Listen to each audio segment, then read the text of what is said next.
Es ist mir eine Freude und eine Überraschung, wieder hier zu sein. No, really good to be back at Beyond Tellerrand. So I've been here in the odd years. I was here year 1, year 3, and now it's year 5. So it's like the opposite of Star Trek films. It's only the odd years that I'm here.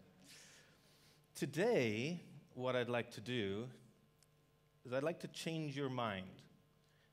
And when I say change your mind, I don't mean I want you to reverse a previously held position. No, I mean I literally want to change your mind, as in rewire your brains. And that might sound like quite a difficult task, to rewire the brains of another human.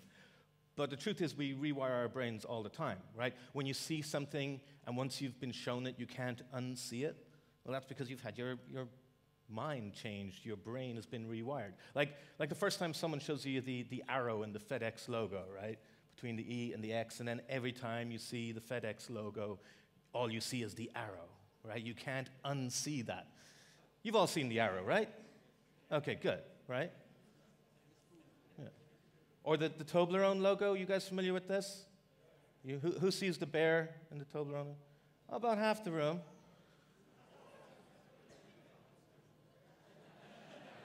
All right? So now the other half of the room have just had their brains rewired, because you'll always see the bear. Consider the duck. A perfectly ordinary, everyday duck. But then somebody, usually on the internet, tells you all ducks are actually wearing dog masks. All ducks are actually wearing dog masks. Wait. And I show you the same picture of the exact same duck. So I have already succeeded in rewiring your brains.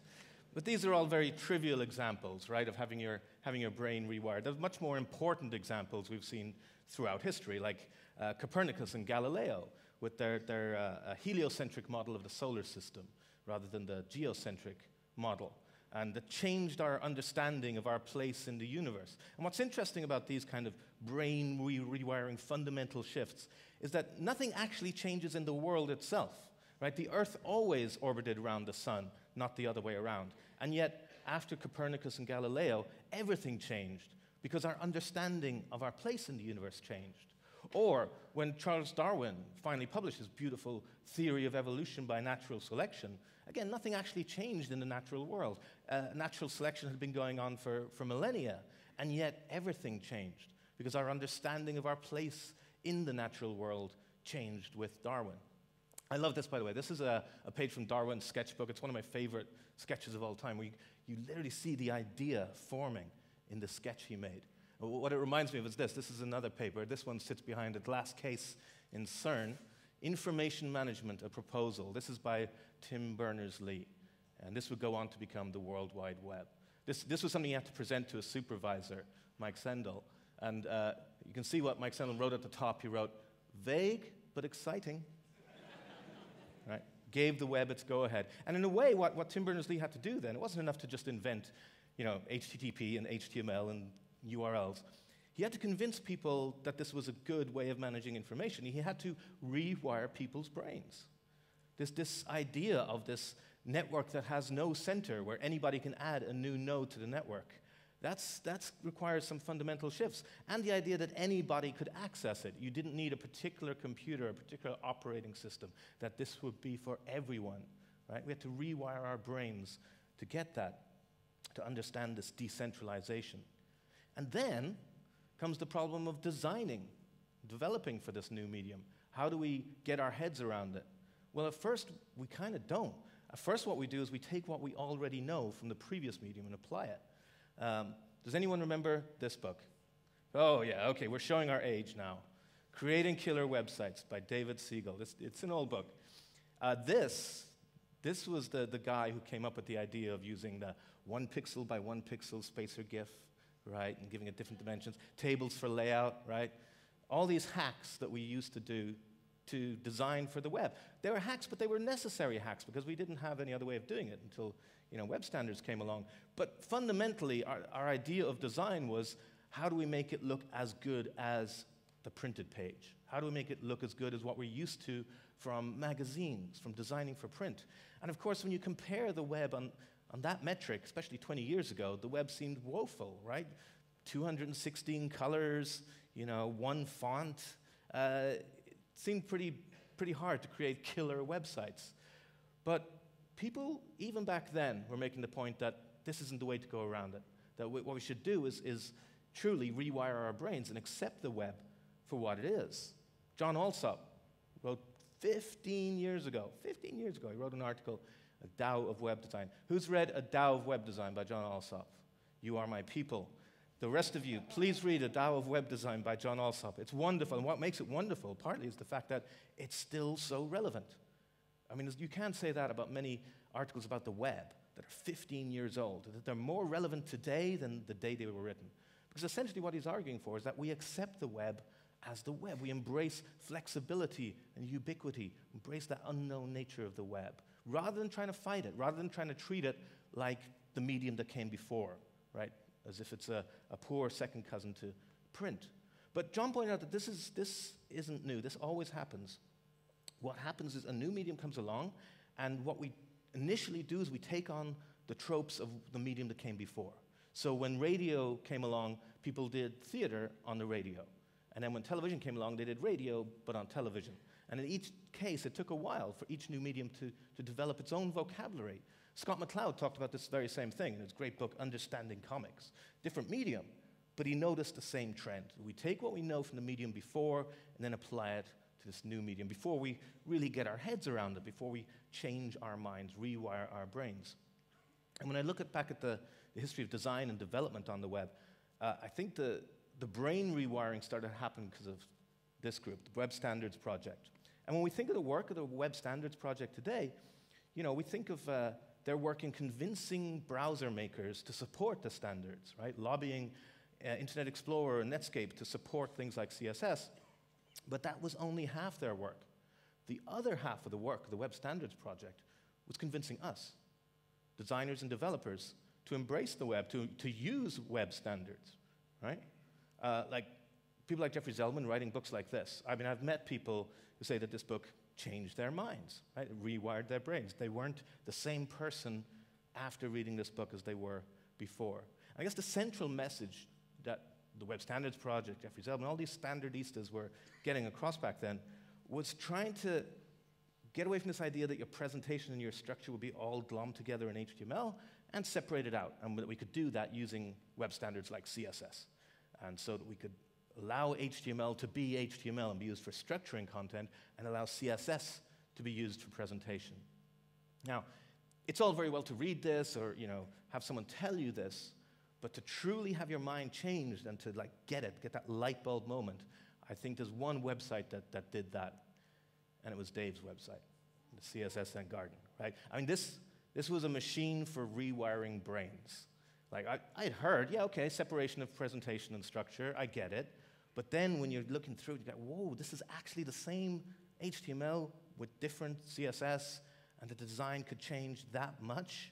That's when you really get it. Like, you remember that aha moment looking at the Zen garden and going, okay, now I get it, the separation of presentation and structure. And these, of course, there's the third layer we have on the web, which is JavaScript, and that's there for behavior.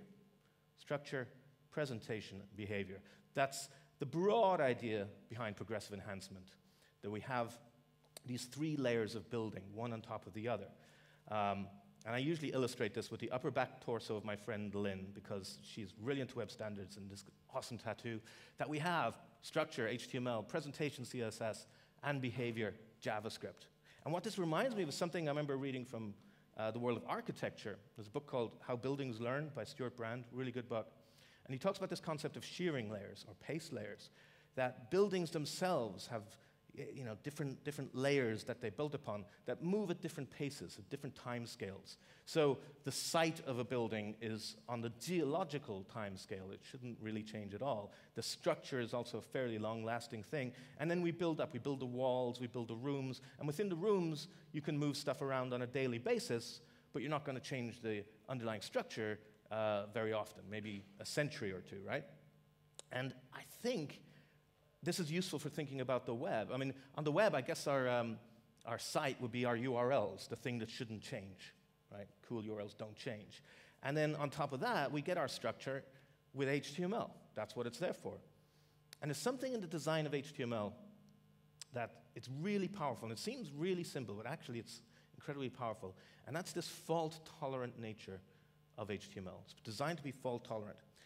So to explain what I mean, let's look at what happens when you give a web browser an HTML element. An element with an opening tag and a closing tag, some text in between. Well, the browser is going to display the text in between the opening and closing tag. Standard behavior. Where it gets interesting is when you give a browser an element it doesn't understand, right? It still just displays the text between the opening and closing tag, even though it doesn't recognize that element. See, why this is interesting is what the browser does not do. The browser does not throw an error to the end user. The browser does not stop parsing the HTML at this point and refuse to parse any further. It just sees something it doesn't understand, renders the text between the tags, and carries on. You all know this. This is a pretty simple facet of HTML, and yet this is what allows HTML to grow over time. But because of this behavior, we can start adding extra richness to HTML, introduce new elements, secure in the knowledge that older browsers will display that text in between the opening and closing tags. It won't throw an error, it won't stop parsing. And we can use that in the design of new elements to create fallback content. Right? The fact that Canvas has an opening and closing tag was a deliberate design decision. It initially came from Apple and it was a self-closing tag. When it became a standard, it made sure they had an opening and closing tag so that they could provide fallback content for older browsers because of that fault-tolerant nature of HTML.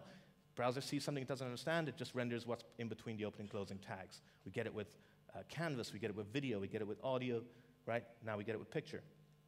So this fault-tolerant nature of HTML has allowed HTML to grow and evolve over time. Because when you think about it, the age of HTML is crazy. It's over 20 years old, and it still works. I mean, you might say it's a completely different HTML at this point, but I see it as an unbroken line, that it is still the same HTML that we had over 20 years ago. It's kind of like the ships of Theseus paradox, like your grandfather's axe. This axe has been in the family for generations. The handle has been replaced 3 times, and the head has been replaced twice, right? It's like this philosophical question, is it still the same axe? And if you're thinking to yourself, of course it's not the same axe because the handle's been replaced 3 times and the head's been replaced twice, then I would remind you that no cell in your body is older than 7 years, and yet you consider yourself to be the same person you were as a child. Something to think on. And what this allows for, this fault-tolerant nature, is that we can grow HTML and therefore achieve a kind of structural honesty by using the right element for their job. Again, this is an architectural term, just the idea that you use the correct structure. Rather than having a facade of something, you're actually using the right element to mark something up. So using tables for layout, that's not structurally honest because that's not what tables are for. So an example of structural honesty is if you need a button on a web page, you use the button element, right? Seems pretty straightforward, and yet, time and time again, I see stuff like this, right? Maybe you'll have class equals button, role equals button, an event handler on click, make this behave exactly like a button. It's like, call me lazy, I would just use a button, right? And then there's CSS, which we use for our presentation. And CSS is also fault-tolerant, which is also extremely powerful, and I think has added to the robustness of CSS. If you just stop for a minute and think about all the websites out there using CSS, which is pretty much all of them now, right? And you think about how different they are, how varied they look, how varied they are in scope, how different their CSS must be. And yet, all the CSS on all those websites, it boils down to one simple pattern. I think a beautiful pattern, and it's this. You have a selector. you have a property, and you have a value. That's it. That is all of CSS. We have some, nice syntactic sugar so that the machines can parse this stuff, but this is it. This is what all of CSS is. And again, that is really powerful.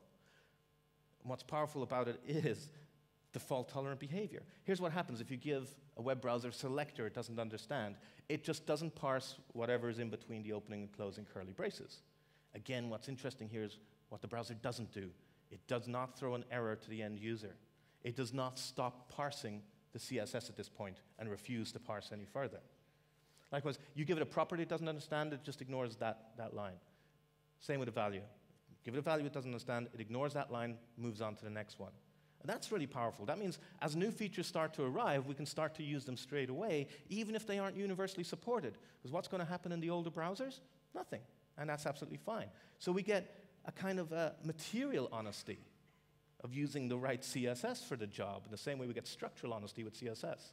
When we used to want rounded corners, we'd have to slice up a circle and put 4 background images in an element, and now we can just say border radius, right? So we get this material honesty from the fault-tolerant nature of CSS, just as we get a structural honesty from the fault-tolerant nature of HTML.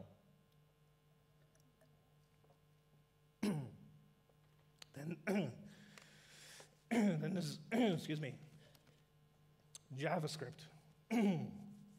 Not fault-tolerant. Sorry. They better not be recording this bit. I don't want to hear this on a loop in the next break. That's embarrassing. I mean it. So with JavaScript, it's not fault-tolerant, right? And to be fair, I don't think it could be, because JavaScript isn't a declarative language in the same way that HTML and CSS is. HTML and CSS can afford to just ignore things that they don't understand, right? JavaScript's a programming language, it's a scripting language. You actually kind of want a scripting language to tell you when you've done something wrong. You want it to throw an error. Debugging would be really, really hard if every time you made a mistake in a programming language, your environment just went, don't worry about it, right? So JavaScript will throw an error. If you give a browser some JavaScript it doesn't understand, it will throw an error. It will stop parsing the JavaScript at that point and refuse to parse any further. So it's far more fragile than HTML or CSS. Now that's okay as long as we use JavaScript the right way. As long as we're aware of that fragility in comparison to the robustness of HTML and CSS, that's absolutely fine. It's just we need to be aware of having safe defaults when we're building. And the safe defaults will be, well, your HTML, your structure needs to be in place, right? And your CSS, you can't rely on it, but if it doesn't work, it's not the end of the world. What I'm saying here is use JavaScript to enhance your sites, but don't rely on JavaScript because of that fragile nature. Right? Again, don't get me wrong. I'm not saying don't use JavaScript. I love JavaScript. I've written books on JavaScript. JavaScript is absolutely awesome. But relying on JavaScript is a really dangerous game because of that fragility. I kind of think of it as like being like the electricity of the web. In the same way as in product design, you want to use electricity to turbocharge a system, turbocharge a product, turbocharge a building, but you don't want to rely on electricity. Jake Archibald, who's riffing on the Mitch Hedberg joke, put it nicely when he said, look, when an elevator fails, it's useless. When an escalator fails, it becomes stairs. So on the web, we should be building escalators, not elevators. Makes a lot of sense to me, right? It's a robust way of building. And yet, I see stuff like this. This is Instagram.com. If the JavaScript fails, it is finished loading at this point. Nothing more will come into the page. And there are many, many sites out there like that. Effectively, what's happened here is that JavaScript has become a SPOF, a single point of failure, in a way that HTML or CSS are very unlikely to do because of their fault-tolerant nature. So it seems very strange to me when confronted with these 3 layers of the web, HTML, CSS, JavaScript, that we would put all our eggs into the most fragile layer, right? That we turn the one with the fragile parsing into our single point of failure. And it's all fun and games to point at sites like this where if you switch off JavaScript, you get no content. But that's not what this is about. That's not what progressive enhancement is about. It's not about people who switch off JavaScript. I mean, who switches off JavaScript, right? Browsers are making it very, very difficult for people to choose to switch off JavaScript. It's about JavaScript failing for reasons you don't even know. Maybe it happens on the server, maybe it happens on the browser, maybe it happens on the network in between, just circumstances that are out of your control. That's what you want to be building in a robust way. This is Andy Hume puts it this way. He said, look, progressive enhancement is much more about dealing with technology failing than technology not being supported. Right? It isn't, oh, we need to think about making it work in browsers that don't have JavaScript. No, every browser doesn't have JavaScript until the JavaScript loads. Right? Things happen, and you need to embrace that you're going to lose some of those packets. And if it's HTML or CSS, that's going to be okay. If it's JavaScript, that's not going to be okay if you're relying on the JavaScript. And what Andy's saying here, I think, was nicely paraphrased or summed up in a different way by my friend David, who said, look, it's simple. Build your apps so they aren't a twirling shit show of clown horns when JavaScript breaks. Right? Seems pretty straightforward. Or perhaps more eloquently, Derek Featherstone said, in the web front-end stack, right, HTML, CSS, JavaScript, and ARIA, if you can solve a problem with a simpler solution lower in the stack, you should. Right? It's less fragile, more foolproof, and just works. And again, now Derek's an accessibility guy, and he's not making the argument here that it's about access, that it's about reach, it's about providing the service to everyone. No, he's pointing out that from an engineering point of view, this makes more sense. Foolproof, right? Less fragile, just works. That's the reason to work this way. And what all these people are saying, effectively, is a reformulation of an existing principle by this man, John Postel. This is Postel's law, or the robustness principle. Be conservative in what you send, be liberal in what you accept. And I see Postel's law in action all the time. Browsers, the way that browsers handle HTML and CSS, that fault-tolerant error handling, that's Postel's law in action. They have to be liberal in what they accept because there's a lot of crap HTML out there, right? So they can't throw an error every time they see something they don't understand. I see the robustness principle in action all the time, not just in web development, but in design as well. So in the world of UX, let's say you're making a form on the web. Well, you want to be conservative in what you send. Don't send a really long form with lots of form fields. Send as few form fields as possible down the wire. But then when the user is inputting into that form, be liberal in what you accept. Don't make the user format their credit card number or their telephone number with spaces or without spaces. Be liberal in what you accept. That's just another example of Postel's law in action. And I love stuff like this because I'm kind of obsessed with design principles. This idea that these things are there, you might as well make them visible, make them public, write them down, put them on the wall. Because design principles are inherent in anything that humans build. We can't help but imbue what we build with our own beliefs, with our own biases. And that's certainly true of software. Software, like all technologies, is inherently political. Code inevitably reflects the choices, biases, and desires of its creators. Right? We talk about opinionated software. The truth is, to a certain degree, all software is opinionated. And that's okay as long as you recognize it, as long as you realize when you're taking on the philosophy of the piece of software. Because then you can decide whether you want to go along with it. A simple example, if you're using a graphics design tool like Photoshop to create a website, and to be fair, Photoshop was never intended for creating web pages, right, for manipulating photographs. Let's say you're trying to design a web page in Photoshop. Well, you fire up Photoshop, you hit Command-N for a new document, and the first thing it asks you for is a width and a height.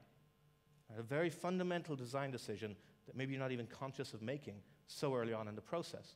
At the other end of the spectrum, if you have a content management system, and that content management system has been made with certain assumptions about where the content will be viewed or what kind of devices will be viewing that content, and if in further years down the line, those assumptions turn out not to be true, you're basically butting heads with the people who created that software, right? So with any piece of software, you need to evaluate it on that basis.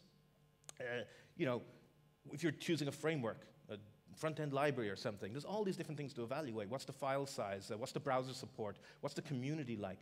All really important questions, but actually the most important question is, does the philosophy of this piece of software match my own philosophy? That way, if it does, you'll work with it. Right? It's a tool, it'll make you work faster, and that's the whole idea. If it doesn't match your philosophy, you're going to be fighting it the whole way. This is why it's possible for one group of developers to say, this framework rocks, and another group to say, this framework sucks, right? They're both right, and they're both wrong at the same time. It's entirely subjective. So we have a whole bunch of different tools we use in web development, and I kind of put them into into different buckets. But these ones have become particularly popular in recent years, sort of bigger JavaScript libraries, worryingly people putting more of the core content and functionality into the most fragile layer of the stack. And I've sort of arranged them here in increasing order of opinionatedness. Right? So if I'm trying to work in a progressive enhancement kind of way, and I take a look at Backbone, yeah, I could probably make it work. You know, it does URL routing, a fairly light touch. I can probably work with it. Then we get to Angular, it's like, yeah, not so much. I mean, maybe I could use a subset of Angular and still build in this progressive enhancement kind of way, thinking in this layered way. But Angular actually has a way of thinking, right? There's an Angular way of doing things. And to get the most use out of Angular, you kind of need to accept its philosophy. And then there's Ember, which is like, no, very opinionated. Like, JavaScript is everything. Forget HTML. Like, open body, closed body. That's all you need. Everything done in JavaScript. So if you're going to choose to use one of these, make sure that you understand what you're taking on board. Make sure that you agree with its philosophy. And if you do, that's great. These are excellent tools that will help you work faster. But if you don't agree with them, don't use them because you're going to be fighting the whole way. And you know, I was listening to an episode of Shop Talk Show, right, the great podcast that Chris Coyer and Dave Rupert do, and had John Resig on the show, and they were asking him about these libraries. Why he thought they were getting so popular, right? He, you know, would have a good opinion on this, having created jQuery all those years ago. And he said something interesting about his big sort of monolithic libraries. He said, you know, no one wants to think that what they're doing is trivial. I think there's really something to that. The way that these things are marketed is like, these are for complex apps, right? You know, you're working on hard things, you need a really powerful framework like Angular or Ember. And it's true, no one likes to think that their problems they're working on aren't that difficult. If you're at a cocktail party and someone asks you what you do, and you describe your daily work, and then they said, oh yeah, that sounds pretty easy, you'd be offended, right? Like, that's an insult that someone would say your work sounds easy. But if you describe what you do and someone says, wow, that sounds hard, you're like, yeah. Yeah, it is hard. So, you know, when these libraries are like, oh, the stuff you work on is so hard, you know, you need this library. Like, yeah. I'm working on really tough problems. But these are frameworks for building elevators, not escalators. Tom Dale is one of the creators of Ember. He said something a while back. And he, by the way, is changing his tune. He's coming around to the progressive enhancement thing, which is wonderful to see. But a while back he said, look, JavaScript is part of the web platform. You don't get to take it away and expect the web to work. Now, I disagree with this, but maybe not for the obvious reasons that you might think, which is that second clause. But actually, I take issue with the first clause. JavaScript is part of the web platform. What I take issue with is this framing of the web as a platform. I don't think it is. And again, this is, you know, language can be so important. Simon talked about this morning, the importance of language. There's this idea of political language, where our words can subtly affect how we talk about things. This happens in English a lot. You know, political debates, if you talk about collateral damage or friendly fire, right, weasel words that obfuscate their meaning. But also political language like if you were about to have a debate on tax relief, well, before the debate has even begun, you've framed tax as something you need relief from, right? And the same way, talking about the web platform, and don't get me wrong, there's great people using this phrase, webplatform.org, Web Platform Daily, wonderful, wonderful resources. But the web platform, the web isn't a platform. You think about what a platform is, you know, it's an all or nothing system. And I get it from a marketing point of view when you put the web on the same level as something like, you know, Flash, which is a platform, or iOS or Android, which is a platform. It's kind of cool that the web can sort of put itself on that same level. It's kind of amazing. I could wake up and go, I'm going to build an application. Now, should I build it in iOS or Android or the web? The fact that that's even a question is kind of awesome, but it's a bit misleading. Because the way that a platform works is, okay, I build something using the Flash platform, and if you have the Flash plugin, you get 100% of what I've built. But if you don't have the Flash plugin, you get nothing. So 100% or nothing. Those are your options. Same, if I build an iOS device and you have an iOS app and you get an iOS device, you get what I've built, 100% of what I've built. But if I build an iOS app and you've got an Android device, you get 0 of what I've built. If I build something on the web, maybe you'll get 100% of what I've built, maybe close to it, 90%, 80%. But the important thing is that you don't necessarily get 0. that you get something. That if I'm building it the right way, using progressive enhancement, you're at least going to get the content. You're at least going to get the HTML. Maybe you'll get CSS. Maybe not all the CSS. Maybe you'll get some of the JavaScript. Maybe not all the JavaScript. The web is not a platform. The web is a continuum. To treat the web as a platform is a category error. And just as we made the mistake of trying to get our heads around the web and thought of it as print design, now we're making the same mistake as thinking that the web is software, just like any other software. And so we can treat building for the web the same way we treat building for any other platform. The web is fundamentally different. And I see, sentiments like this. Joe Hewitt, an incredibly smart guy, frustrated by the web. He said, it's hard not to be disappointed by HTML if you've developed for iOS, Windows, or other mature platforms, as I have. Yeah, if you're going to judge it on that level, as if the web were a platform, I totally understand where your frustration is coming from. But the web isn't a platform. The whole point of the web is that it's cross-platform, that it doesn't matter whether you've got iOS or Android or what plugin you do or don't have installed, that you get something on the web. But what you have to understand about Joe's frustration here is when he said this, what he was trying to accomplish on the web was, he was trying to get smooth scrolling to work, which, yeah, okay, that is tougher on the web than it is in native. And all of these kind of interactions, tapping, dragging, swiping, is kind of a pain in the ass to do this stuff on the web. But then you take a step back and you realize, hang on. These are all sort of surface-level implementation details on an interface. No one wakes up in the morning and thinks about these verbs, right? No one's like, I'm really looking forward to swiping today. If you look below the implementation surface level to what people are actually trying to do, will these verbs become more important? Are people trying to find stuff? They're trying to publish stuff, buy stuff, share stuff. And then if you examine, okay, how can I make this happen? You find you can do that pretty low down in the stack. Usually just HTML will get you this far. And then you can enhance. And then you can add on the swiping and the tapping and the dragging and all of that stuff as an enhancement on top of the more fundamental semantic verbs lying underneath. I think that's something that's helped us get our head around this idea of what the web is responsive web design. And again, Simon talked about language, the importance of language. What Ethan did by coining this phrase and giving it a definition was he helped rewire our brains to understand the web. And it's interesting, in Ethan's article, when he first introduced the idea of responsive design, he references a Tao of web design by John Alsop, right? Building on top of that existing work. And it is another term from architecture, right? Responsive design. And I feel like it goes hand in hand with progressive enhancement. If you think about it, what Ethan taught us was that if you're doing it right, layout is an enhancement. Here's the first website ever, the first website ever made by Tim Berners-Lee, published on CERN. And this is how it would look in a small viewport. This is how it would look in a slightly larger viewport, slightly larger again, right up to a widescreen viewport. It's responsive. And this may seem like a trivial, silly little thing. It's like, hey, of course there's no CSS, right? Well, exactly. It starts off being responsive. The problem was never that websites weren't responsive and we had to figure out how to make them responsive. No. The problem was we screwed it up. The web was responsive all along, and then we put that fixed width on it, right? We decided that websites were supposed to be 640 pixels wide, and then 800 pixels wide, and then 960, the magic number, wide. So instead of talking about making a website responsive, we should actually be talking about keeping a website responsive. Right? You get your content, you structure in HTML, it's responsive. You start adding CSS, the trick is at every step of the way to make sure you're not screwing up the inherent flexibility of the web. And that rewiring of your brain as a different way of looking at the problem can make all the difference. But to think that way, to truly accept it, that's the way to build, you kind of have to answer a fundamental question, and it's this question.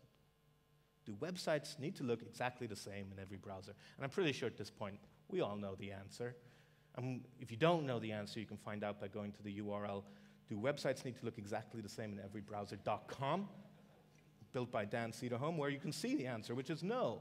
But depending on the user agent that you happen to be visiting the site with, that will look slightly different because, hey, websites do not need to look exactly the same in every browser. And just to make sure that we're all on the same page here, I'm going to ask for just one piece of audience participation. If you could help me answer this question, please. Ladies and gentlemen, do websites need to look exactly the same in every browser? No. Good, that was just pretty resounding. And that's great, because if you truly believe that, if you accept that, then suddenly all the stuff that we're afraid of, like, oh my God, there's so many devices, so many different browsers, right? So many different APIs, so many different screen sizes. All of this stuff that we're frightened of, if you accept that websites do not need to look the same in every browser, then it stops being something to be frightened of. It becomes something to embrace, right? It actually starts to get really fun. I'll finish with an example of what I mean. I'll show you a pattern. And this is, I'll admit, a very, very simple pattern. It's a navigation pattern, but to demonstrate sort of progressive enhancement and responsive design in action. This is a pattern I first saw on Luke Bluski's old startup, BagCheck, where to reveal the navigation, you can see there's a trigger in the top corner there. And if you hit that, you get the navigation. Now, what's actually happened is that was nothing more than a hyperlink to a fragment identifier at the bottom of the page. And you were jumped down to the bottom of the page where the navigation sits. And I really, really like this pattern because that's going to work everywhere, right? Following links, that's pretty much what browsers do. So you know that if you start with this, it's going to work everywhere. And I've used it on websites, right? Have that trigger, you hit the trigger, it's going to go down to the navigation, have something to dismiss the navigation. Actually, all that's happening under the hood is you're just jumping to a different part of the same page. But here's the great thing about progressive enhancement, about building for the web, is that you don't have to stop here. Now that you got that working, you got something that works literally everywhere, you can build on top of that. You can enhance that. So the website I was working on with Stephanie, actually, we had some various navigation stuff going on. So you got search, you got the more link, you got the menu. And to begin with, all of that worked the same way. There were hyperlinks to fragment identifiers further down the page, and you just followed those links. But then I was able to enhance and say, okay, well, what if when you hit search, it slides in from the top? We can do that. JavaScript, CSS, we can do that. What if that more menu is overlaid as sort of progressive disclosure on top of the content? Yeah, we can absolutely do that. Let's have that menu slide in that off-canvas kind of way. Absolutely, not a problem. And if any of that doesn't work, that's fine. Websites do not need to look the same or behave the same in every browser. Now, in order to do this, I'm going to have to make sure that the browser understands the JavaScript I'm using, because remember, JavaScript isn't fault tolerant. I don't need to test for HTML. I don't need to test for CSS. I do need to test for JavaScript. And the BBC have this lovely phrase they use called cutting the mustard, where you're literally checking to see if the browser understands what you're about to do. So in my situation, I was using query selector, and I was using add event listener. So I have an if statement to say, if you understand these things, great, we're going to do some JavaScript.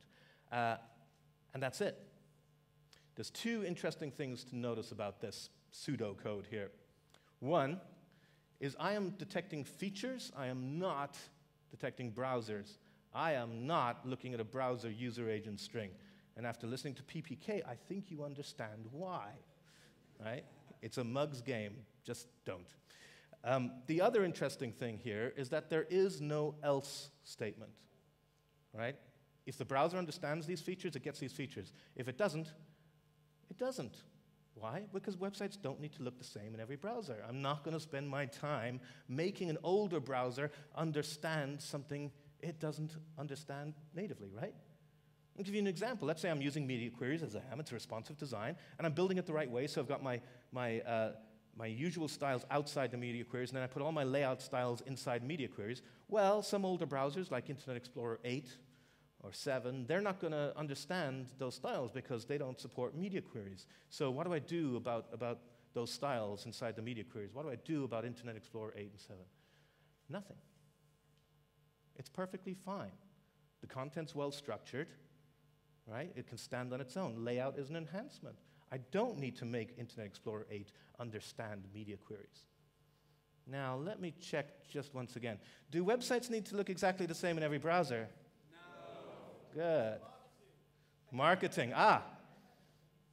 That's a good point. So what I'm suggesting here is aggressive enhancement, right? You give the browsers everything they're capable of. And the other browsers that aren't capable of it, don't give it to them. Aggressive enhancement. What people say, I have to support IE8. Marketing says, you have to support IE8. You know, actually, I agree. You should support IE8, and IE7, and IE6, and IE5. I think you should support Netscape Navigator 3. Support. You should support those browsers, not optimize for them. There's a big difference between support and optimization. So there's a big difference between the marketing department saying, you need to make sure your content is available to Internet Explorer 8, and you need to make sure the website looks exactly the same in Internet Explorer 8. Two very different things. I will absolutely do the first. I support every browser. I optimize for none. Look, I know it's hard. I get it. Like, you'd be like, yeah, you haven't met my boss, or you haven't met my clients. You know, I think websites don't need to look the same in every browser, but there's these people, they think that they do, so I'm doing it because of them. That seems like such a waste of your time and your talent, that confronted with that situation, and you know full well that making something work and look the same in an older browser is just ridiculously hard and not the best use of your time, and yet you go and do it because the boss, the marketing department, whoever is telling you to do it. You're solving the wrong problem.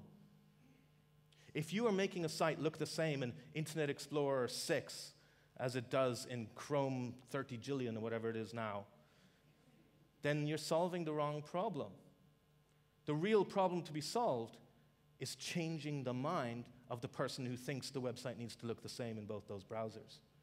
That's the real problem, is to rewire someone's brain, probably someone in the marketing department. And I get it because, you know, that's hard.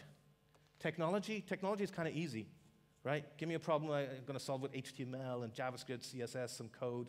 Give me enough time, I think I could probably solve it. Human beings, yeah, they're hard. Much trickier problem. But you would at least be solving the right problem, right? Rather than wasting your time and your talent trying to make something look and work the same in an older browser as it does in a modern browser.